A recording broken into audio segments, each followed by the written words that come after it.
It's a Christmas miracle. All right, focus up, people. Scott Wilson with Dumbass Contractors checking in. Daily briefing. Here we go. Sequencing 2.0. I run into this problem a lot. Some folks will come into my shop with a set of plans.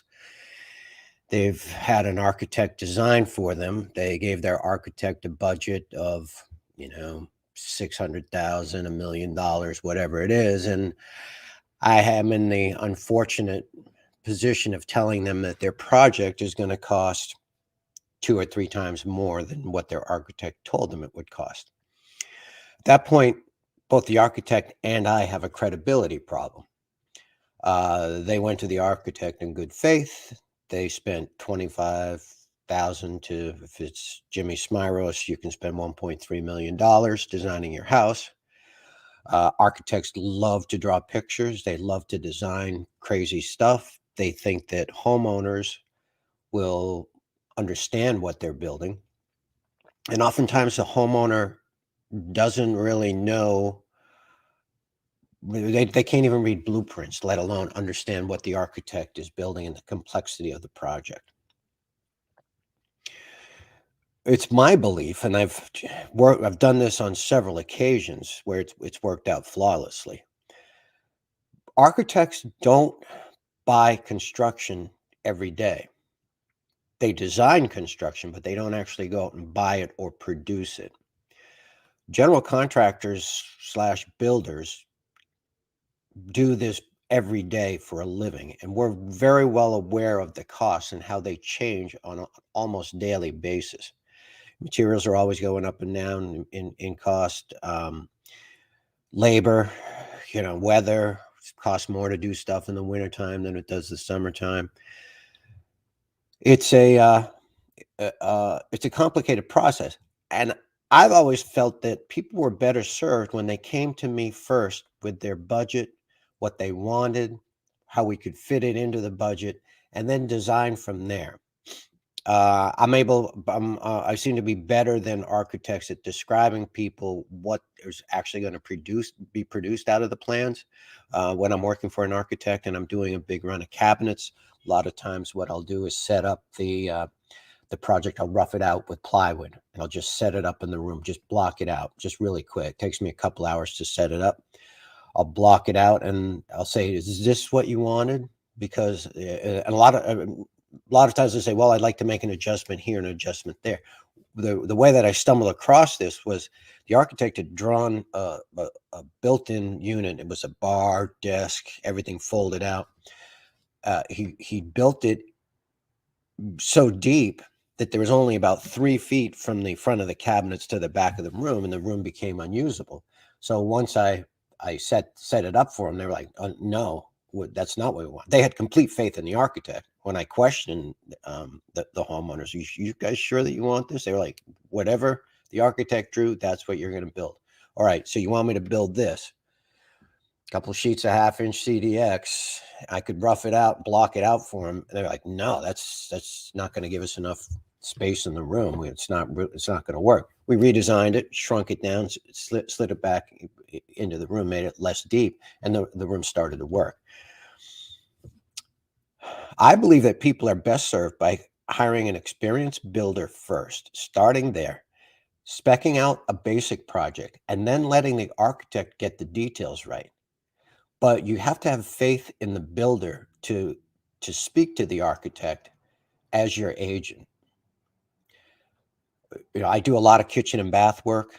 I do a lot of millwork, a lot of windows and doors, moving doors around in houses, making the house work better from flawed designs before.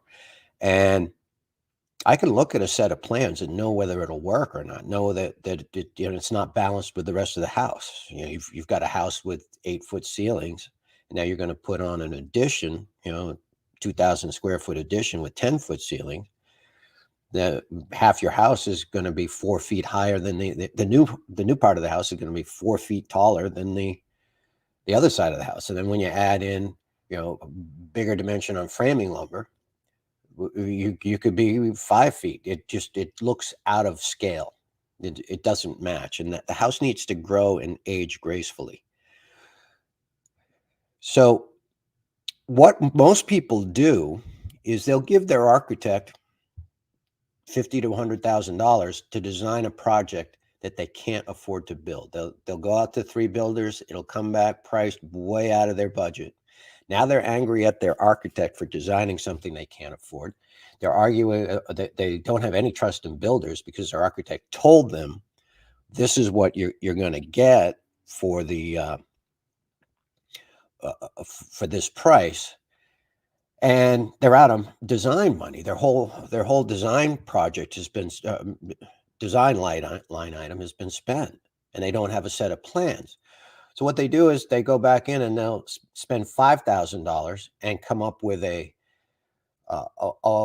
budget-friendly redesign, but it's incomplete.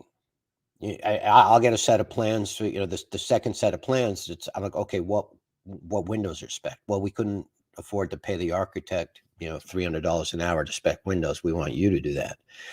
Okay, I can do that, but you're going to pay me 10 grand to go through your plans and adjust everything and tweak everything and figure out what the unknowns are.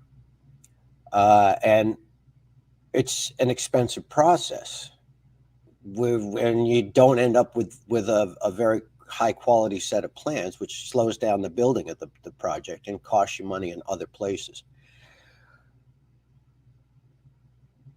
Hire a builder. Find a builder that you'd want to sit down on a Sunday afternoon with and watch a football game. Somebody that you can trust, somebody that'll guide you through the process. I tell my clients, imagine if you were going to Africa. You wouldn't cross the Serengeti without a guide. And if that guide told you that, there's a pride alliance that lives in that clearing over there, you'd probably take his advice and not go over there. You got to find somebody that you can trust, that you feel comfortable with. And that's hard. That's really hard. On Long Island, I'd rather find a heart surgeon than a contractor that I can trust. Ask around your friends, ask around and see who's had a good experience with their builder. The feedback that I get from my clients is it was the best construction experience of their life, and that they've because they listened to me and allowed me to guide them through the process, that they felt taken care of. They felt safe. They felt that somebody was looking out for their best interests. And that's what I try to do. That's how I try to be of service to my clients, is to be there for them, to answer questions and guide them through the construction process. People only do these big projects on average once every 14 or 15 years. It's a long time. You don't have an adequate skill set. You need to hire somebody to guide you through that process. All right, we're burning daylight. Let's get at it. Don't be a dumbass homeowner. Stay loose. Stay relaxed. Wilson out.